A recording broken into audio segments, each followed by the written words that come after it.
Hello friends, good morning and welcome back to my channel. কেমন আছো তোমরা সবাই? আশা করছি ভালো আছো, আর আমিও ভালো আছি। আমি অনিশা তোমাদেরকে সঙ্গে নিয়ে আজ এই ব্লগটা শুরু করছি। আই হোপ তোমাদের একটু হলেও ভালো লাগবে। তো আমার প্রচণ্ড পরিমাণে ঠান্ডা লেগেছে, তাই গলার ভয়েসটা একটু বসে গেছে। তোমরা প্লিজ একটু মানিয়ে নিও। এমনি আমার গলার ভয়েসটা একটু ভারী ভারী, তারপর গলা বসে আরও বেশি খারাপ লাগছে। আমার এত পরিমাণে ঠান্ডা লেগেছে, আমি ঠিকঠাক কথা বলতে পারছি না, নাক বন্ধ হয়ে রয়েছে, নিঃশ্বাস নিতে পারছি না, এতটা কষ্ট হচ্ছে। তো যাই হোক, এই যে সকাল সকাল উঠে বাসি কাজবাজ সারছি। আগে জামা কাপড়গুলো কেচে নিয়েছি, আজকে জামা কাপড় টাপড় কেচে বাসন টাসন ধুয়ে নিয়ে এই যে ঘরটা মুছে নিচ্ছি। অনেকদিন রান্নাঘরটার মোছাও ভিডিও করা হয় না, তোমাদেরকে দেওয়া হয় না, তার জন্য ভাবলাম যাক আজকে রান্নাঘরটাও মোছাটা ভিডিও করি। কাজ তো প্রতিদিন একই রকমই থাকে, তো কিছু কিছু মানে আলাদা আলাদা দেওয়ার চেষ্টা করি। তো যাই হোক, তারপরে এই যে রান্নাঘরটার মুছে নিয়ে তারপরে একবারে বাথরুমের সামনেটাও পরিষ্কার করে নিচ্ছি। পরিষ্কার পরিচ্ছন্ন থাকতে কার না ভালো লাগে, সবারই ভালো লাগে পরিষ্কার পরিচ্ছন্ন থাকতে। আর এই যে স্নানের সময় এটা আমার ডিউটি, মানে স্নানের সময় বলতে আগে তো সকাল সকাল স্নান করতাম, এখন তো আর সকাল সকাল স্নান করছি না, যেহেতু আরও ঠান্ডা লেগে গেছে, আরও শীতটাও পড়েছে সেরকম। তো যাই হোক, তারপর এসে আমি ভাবলাম জামা কাপড় ছেড়ে একবারে ঘরে ঢুকবো, কিন্তু সেটা আর হলো না। এই যে ছেলে উঠে গেছে, ছেলে উঠে মাম্মাম মাম্মাম করছে, তারপরে ছেলেকে নিয়ে বাইরে বেরোলাম। Good morning. তুমি গুড মর্নিং বলো,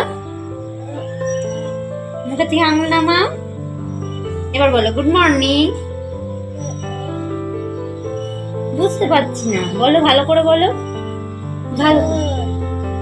good morning. Hello friends, good morning and welcome back to my channel. কেমন আছো তোমরা সবাই? আশা করছি ভালো আছো, আর আমিও ভালো আছি। আমি অনিশা তোমাদেরকে সঙ্গে নিয়ে আজকের ব্লগটা শুরু করছি। আই হোপ তোমাদের একটু হলেও ভালো লাগবে। আর আজকের সঙ্গে কিন্তু আমার বাবানও আছে। আমার বাবান ঘুম থেকে উঠে পড়েছে, আর এখন বাজে সকাল বাজে দেখো 9টা বাজতে যায়, প্রায় 9টা বাজতে যায়। আমার বাসি কাজ সারা হয়ে গেছে, এখন শুধু জামা কাপড়টা ছাড়া বাকি। তো চলো দেখতে থাকো ব্লগটা। তারপর এই যে ওকে একটু রেডি করে দিলাম, মাথায় টুপি টুপি পরিয়ে, মুখ টুক ধুইয়ে একটু জুতো পরিয়ে দিচ্ছি। এখনও যেহেতু আমার বাসি কাপড় ছাড়া হয়নি, তাই আমার ভাতও বসানো হয়নি।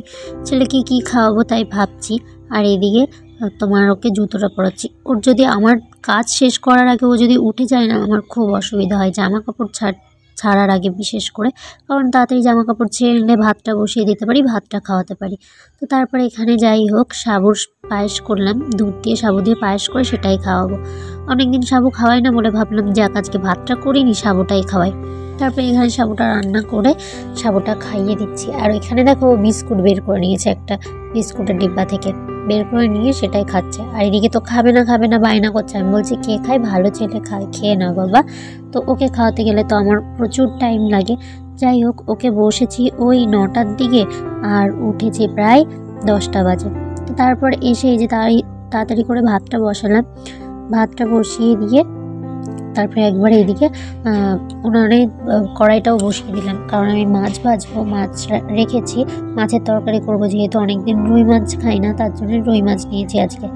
তো 100 টাকার মাছ নিয়েছি। 100 টাকার মাছ যদি একদিনেই শেষ করে ফেলি তাহলে আর কি করে হয় বলো? তো 3 জন মানুষ, আর 100 টাকার মাছ কি খাওয়া যায় বলো? তো যাই হোক, 5 পিস মাছ নিলাম আর 5 পিস মাছ রেখে দিলাম।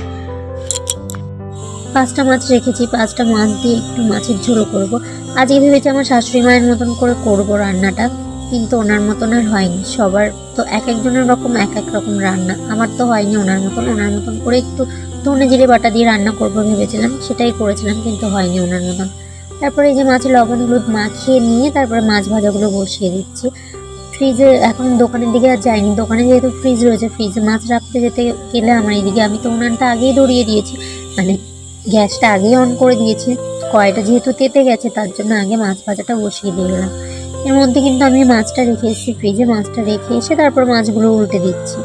তারপর এখানে এই যে আগের দিন রাত্রে যে বাবানের ঠাম্মি মিষ্টান্ন বানিয়েছিল, সেই মিষ্টান্নটাই রয়েছে। তো মিষ্টান্নটা বাবানের পাপাকে দেবো, তার জন্য নিচ্ছি। ভেবেছিলাম আমি একটু খাবো, কিন্তু মিষ্টান্নর হাঁড়িটা নিয়েই চলে গেছে বাবানের ঠাম্মি, তার জন্য আর মিষ্টান্নটা খাওয়া হলো না। বাবানের পাপারও ধ্যান নেই যে আমি খাইনি। যাই হোক, পরে একদিন আমি বানাবো। আমার কাছে অতটাও ভালো হয়নি, কারণ গোবিন্দভোগ চাল দিয়ে করলে বেশি ভালো হয়। আমার কাছে বাবানের পাপা বলছে এটা গোবিন্দভোগ চালই, কিন্তু আমার কাছে অতটা মনে হলো না গোবিন্দভোগ চাল। গোবিন্দভোগ চাল হলে তো সেন্ট বেরোবে, তবে খেতে আলাদা একটা টেস্ট হবে। আমি বাবানের পাপাকে বলছে যে হয়তো অন্যরকম করে বানিয়েছে বা কিছু, কিন্তু এটা গোবিন্দভোগ চাল। যাই হোক, হয়তো আমার মুখ খারাপ, তার জন্য আমি বুঝতেও পারিনি। তো যাই হোক, তারপরে এই যে মাছ ভাজাগুলো তুলে নিলাম, নিয়ে ভাতটাও হয়ে গেছে, ভাতের এই যে ভাতটাও গেলে নিচ্ছি। আর এদিকে আমি সবজি কাটছিলাম, গাজর ভাজা করব আর একটু তোমার হচ্ছে মাছের ঝোল করব। আর বেশি কিছু আজকে করব না, গাজরটাই ভাজা করে মাছের ঝোলটা করি। বেশি কিছু করলে বাবনের পাপা অতটা খেতেও চায় না, ওর দু একটা সবজি দিয়ে ওর ভাত খাওয়া হয়ে যায়। অভ্যাসটা আমারই খারাপ যে আমি দুটো সবজি বা একটা সবজি একটা ভাজা দিয়ে ভাত খেতে পারি না। জানি না কেন এই অভ্যাসটা হয়েছে আমার, আগে এরকম কিন্তু ছিল না। তো তারপরে এই যে তোমার রান্না বসিয়ে দিয়ে মানে ভাজাটা বসিয়ে দিয়ে তারপরে এই যে আগের দিন খিচুড়ির যে চাল ডালগুলো ছিল সেগুলো ধুয়ে একটু ভিজিয়ে দিচ্ছি। তারপর ওর জন্য এই যে একটু লেবুর রস করে নেব। এই টাইমটা হয়ে গেছে, মানে 11:30 মতন বাজে, 10:30 মতন বাজে সরি। তো এই টাইমটায় ও বলছে ফ্রুট জুস, মানে ও জানে যে এই টাইমে আমি ফ্রুট জুস খাই, তার জন্য ফ্রুট জুস করছে। আর এই দিয়ে কিন্তু লেবুর খোসাটাও ফেলেনি, লেবুর খোসাটা একটু রোদ্রে শুকাতে দিলাম, একটু ফেস প্যাক করবো। লেবুর খোসা কিন্তু ফেস প্যাকের জন্য খুব উপকার। তো তারপর এই যে যেটা বলছিলাম যে জিরে ধনে ভাজা দিয়ে মাছের ঝোলটা করব আমার শাশুড়ি মায়ের মতন করে। তো তার জন্য জিরে ধনেটা একটু খালি ইয়েতে ভেজে নিলাম, তেল ছাড়া। তারপরে যে আমার বাবা এসছে, এখানে চকলেট দিয়েছে একটা পাপা, সেই চকলেটটা দেখাচ্ছিল আমাকে। তো আমি রান্না করিও কিন্তু বারবার এসে আমার কাছ থেকে ঘুরে যায়। যাই হোক, সেটা একটা কিছু না কিছু বলে যায়, কিছু কথা তো বুঝিও না, যা হোক বলে চলে যায়। তারপর এখানে এই যে তারপরে মাছের ঝোলটা করছি, আর পেস্ট করে নিয়েছি 4-5টা কাঁচা লঙ্কা আর হচ্ছে তোমার আদা জিরে পেস্ট করে নিয়ে সেটা দিয়ে দিলাম তেলের উপর, দিয়ে সেটাকে একটু কষিয়ে নিয়ে তেল ছেড়ে দিলে তারপরে এই যে ভাজা আলু দিয়ে দিচ্ছি। ভাজা আলু না, বলতে পারো পোড়া আলু, কারণ আমি ভাজা বসিয়ে রেখে আমি গেছি দোকানে গিয়ে একটু মানে দোকানের কাস্টমার এসেছিলো তাদেরকে দিতে গিয়ে, আর ওখানে ব্যস্ত হয়ে পড়েছি, আর এইদিকে পুড়ে গেছে। তাড়াতাড়ি করে এসে আঁচটা বন্ধ করে দিয়ে আলুগুলো নামিয়েছি। তারপর সেই পোড়া আলু দিয়েই রান্নাটা করলাম। খুব একটা খারাপ হয়নি, তবে আমার শাশুড়ি মায়ের মতনও হয়নি। বাবানের পাপা বলছিল না মায়ের মতন হয়নি, কিন্তু হয়েছে ভালো মোটামুটি। তারপর যা পরিমাণ মতন যা লাগে সব কিছু দিয়ে চেক করে নামিয়ে নিলাম মাছের ঝোলটা। তারপর এখানে এই যে সকালের দুধ দুইয়েছে আমাদের গরুর, তো দুধ দোয়ালে এই যে দুধটা কিছুটা ছিল যেটা পুরোটা নিয়ে যায়, আর কিছুটা যেটা থেকে যায় সেটা রেখে যায় বাবানের জন্য। সেটাই আর কি, দুধটা বসিয়ে দিলাম জালে, বসিয়ে দিয়ে তারপরে এখানে এই যে বাবানকে তেল লাগাচ্ছে, আর তেল লাগাচ্ছে তো দৌড়ে যাচ্ছে। এটা রেগুলার রুটিন হয়ে গেছে, মানে তেল লাগানোর সময় এই যে ছুটো পাটা করাটা। আর এদিকে লেবুর খোসাগুলো দেখো নিয়ে ফেলছিল, কিন্তু লেবুর খোসা নিয়ে খেলা করছে, কামড়েওছে। আমি বলছি গাল পুরো তিতো হয়ে যাবে, চোখে গেলে চোখ জ্বালা করবে। যাই হোক, তারপর ওকে তেলটা লাগাচ্ছি, আর এদিকে তো দৌড়াদৌড়ি করছি আর তেলটা লাগাচ্ছি। আর এদিকে ওর দিদিভাইও বসে রয়েছে। আর এই যে আগের দিন দেখিয়েছিলাম যে গাড়ি এসেছিল, রাস্তায় কাজ চলছে, মানে ড্রেন হবে, যেহেতু জল জমে থাকে রাস্তায় এখানে, তো এই জায়গাটা ড্রেন হচ্ছে, ড্রেনে যাতে জলটা চলে যায়, রাস্তায় যাতে জলটা না বাঁধে। যেরকম সল্টলেক বা সব জায়গায় আছে বা বড় বড় জায়গায় সেইগুলো সেরকমই হচ্ছে। তো রোদ্দুরটা ওখান থেকে চলে গেছে বলে আমি দোকানের সামনে নিয়ে এসে এই যে দোকানের এই ইয়েটার ওপর দিয়ে দিচ্ছি। আমাদের দোকানের সামনে এই যে একটা স্ট্যাম্প, এটা হচ্ছে সারদাপল্লী লেখা আছে, মানে আমাদের এই গলিটার নাম সারদাপল্লী, ধুবুলিয়া সারদাপল্লী। মানে এখানে তো প্রচুর গলি, তো গলিগুলোর নাম আছে আলাদা, তো এটার নাম সারদাপল্লী। যাই হোক, ওই স্ট্যাম্পটা আমাদের দোকানের সামনে ওর ওপর রোদ্রে দিয়ে দিলাম, কিছু জিনিস ওখানে রোদ্রে দিয়ে আসি, খুব ভালো হয়। তারপরে সেই টেবিলটাও মুছে নিলাম, ডাইনিং। তারপরে আমি ভাত খেয়ে নিয়ে মুছলাম ডাইনিংটা, মুছে নিয়ে তারপরে এই যে ওষুধ খাচ্ছি। আগের দিন তো দেখলেই কতগুলো ওষুধ এনেছে, তো ওষুধগুলো তো শেষ করতে হবে, শরীরটাও ঠিক করতে হবে, তাই ওষুধগুলো খেয়ে নিলাম। আগে কিন্তু বাসি পেটে একটা ওষুধ খেয়েছি, সেটা ছিল গ্যাসের ওষুধ না খেয়ে তো এত পাওয়ারের ওষুধ খাওয়া যাবে না, তার জন্য গ্যাসের ওষুধটা খেয়ে নিয়ে ভাত খেয়ে ওষুধগুলো খেলাম। তো যে কৌটো মানে বোতলের যে ওষুধটা ছিল ওটা পলিভিয়ন ছিল, এত সুন্দর খেতে, পুরো ম্যাঙ্গো ফ্লেভার, যেরকম ম্যাঙ্গো লজেন্স হয় সেরকম খেতে, দারুণ লাগছিল খেতে। আমি তো ভাবছিলাম না আমি খাবো না, কিন্তু ভালোই লেগেছে খেতে।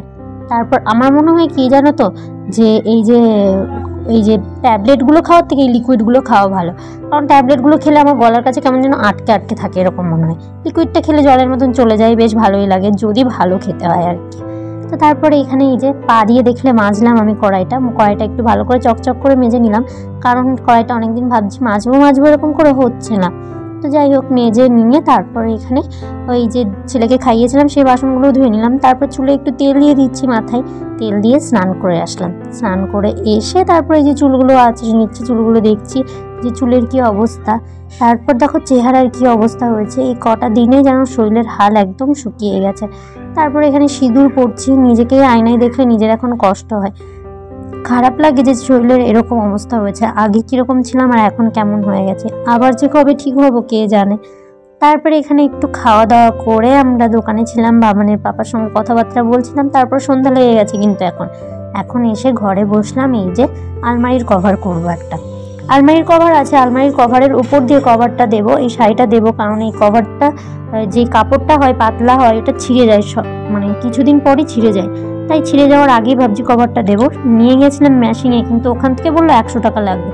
আমি ভাবলাম বাবা, একটা আলমারির কভারের দাম 450 টাকা, আবার 100 টাকা দিয়ে আমি যদি কভার মানে বানাই, এর উপরে কভারটা লাগাই, শুধু কাপড়টা দিয়ে তোমার সেলাইটা করে দেবে, তার জন্য বলছে 100 টাকা নেবে। তার জন্য ভাবলাম দরকার নেই, হাতেই করে নেবো, তাই হাতে করে নিচ্ছিলাম। আর এখানে এসেই যেমন একটা দেবো, এটা এখানে আমি একটা র্যাক লাগাবো, সিংহাসন র্যাক আর কি, ওই ঠাকুর পাতবো বলে অনেক দিনের ইচ্ছা, সেটাই করে দিচ্ছে ও। আমাদের ঘরে কিন্তু ঠাকুর পাতা আছে, কিন্তু আমি পুজো করতে পারি না। আমার শাশুড়িমা বলেছেন উনি যতদিন বাঁচবেন ততদিন করবেন, কিন্তু যার যার ভক্তি তার কাছে। তাই আমার ইচ্ছা হয় যে আমি একটু পুজো করব, তার জন্য নিজের ঘরেই উপায় না পেয়ে এটাই করছি। অনেকে বারণ করছে ঘরে সিংহাসন থাকতে, ঠাকুর থাকতে কেন আবার পাতবে। তোমাদেরকে সঙ্গে নিয়ে আজকের ভিডিওটা এখানেই শেষ করছি। ভালো লাগলে লাইক, কমেন্ট, শেয়ার করো এবং আমার চ্যানেলটা সাবস্ক্রাইব করে দিও। থ্যাংক ইউ পাশে থাকার জন্য।